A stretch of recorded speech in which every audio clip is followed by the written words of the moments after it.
Kung naka-align ka sa administrasyon, mga kaibigan, madali ka lang isalba. Madaling linisin ang iyong pangalan. Yan ho ang pinakahuling nangyari ngayon sa ating tatalakayin ngayon. Dito pa rin sa ating kape at balita dito sa Radyo Pilipino UK. Ano nang nangyari, mga kaibigan, matapos po na linisin, isalba nitong si Congressman Joel Chua, yung chairman ng House Committee on Good Government and Public Accountability, itong si Pangulong Marcos, kaugnay po naman ang kanyang 4.7 billion pesos na Confidential and Intelligence Fund. Ito po yung CIF ng Office of the President. Sinabi nitong si Chua na akala mo'y maamong tupa, tupa ni BBM, na walang dahilan na isailalim sa scrutiny ang paggamit po ng Office of the President sa naturang pondo. Bakit? Bakit? Dahil mandato umano ng Office of the President ang tungkol po naman sa national security.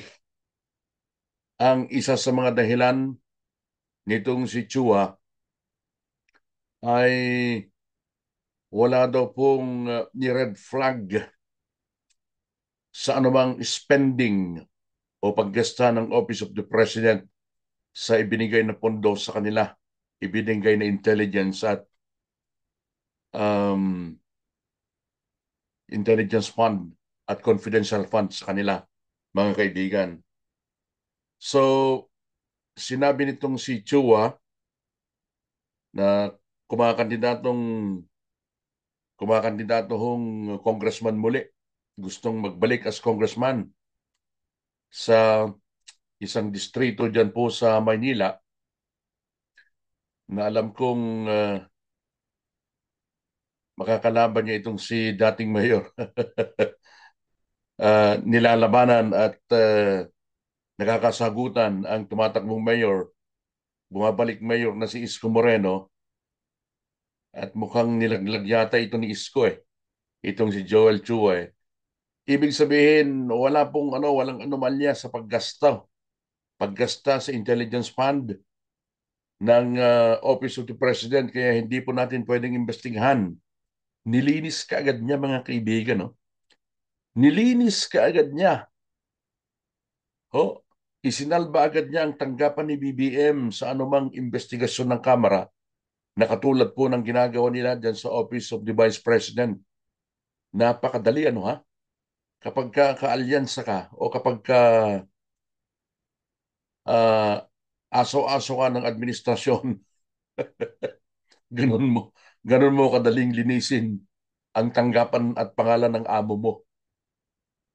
Pero kapag ibang tao na alam mong makakalaban mo o hindi ninyo kaalyado, kunting kibot, iimbestigahan ninyo. Kunting kibot, paglalaanan nyo ng napakahabang panahon sa investigasyon.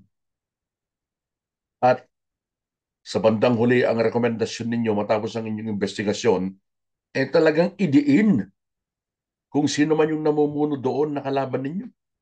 Katulad ng nangyayari ngayon sa Office of the Vice President. Mga kaibigan, anong tingin po ninyo rito? Nasa inyo. Nasa inyo po ang pag-analisa kung anong nakikita ninyo rito. Pareho pong mayroong confidential at intelligence fund ang Office of the President, ang Office of the Vice President, itong House Committee on Justice and Good Government, agad na isinalba at nilinis ang tanggapan ni President Marcos, samantalang patuloy na inimbestigahan ang Office of the Vice President. Yun ang pagkakaiba Tao sila ng Malacanang, pero hindi sila tao itong si Vice President Sara Duterte. Kaya patuloy po nilang idinidiin ito, mga kaibigan. Dito pa lang nakikita natin na meron may disparity talaga, ano? Yan ang katotohanan ng politika sa atin sa Pilipinas. Kung sinong nakaupo dyan, Nandyan yung mga politiko na aalig-aligid sa'yo. Pero once na bumaba ka na sa kapangyarihan, nagsipaglayasan na yung mga politikong yan. Mga kaibigan, yan ho ang katotohanan sa politika sa atin. Habang ikaw ay nakaupo, mabango ka sa kanilang paningin. Para kang, para kang halaman na namumutiktik sa bunga at mabangong bulaklak. Pero once po nawala ka na sa kapangyarihan, para ka ng bulok na nilalayuan ng dati mong mga kaalyado. Oh, interesado lamang ho sila doon sa kanilang posisyon pero yung tunay na pagkakaibigan, wala ho sa kanila yan mga kaibigan. Katulad ng ginagawa nila ngayon, no? Kung hindi umalyado itong si Chow Chua na ito kay Isko Moreno diyan sa Manila, malamang pupulutin ito sa kangkungan itong si Joel Chua. Kaya pilit din gumagawa ng pangalan nito uh, diyan sa Kongreso para naman merong alaala sa kanya yung kanyang mga distrito. Mga nasasakupan niya sa kanyang distrito dahil ang alam ko, isa ito sa mga malalaglag dyan sa Manila sa susunod na eleksyon. Pero abangan ho pa rin natin ng mga pangyayari, mga kaibigan. Ano? Yan ang malinaw. Yan ang malinaw. Nilinis po ng House Committee on Justice and Good Government ang tanggapan ni uh, Marcos Jr.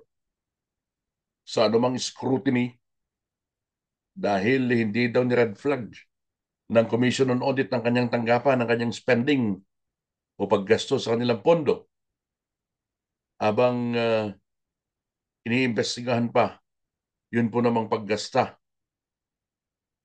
ng tanggapan ng pangalawang Pangulong si VP Sara sa kanilang pondo dyan sa Office of the Vice President. Nakikita ho ninyo talaga dito kung sino yung ano, no? Kung paano nila itrato, hindi patas kahit kailan. Yan ho ang nakikita natin dito mga kaibigan. Yan lamang po. Bye for now, folks.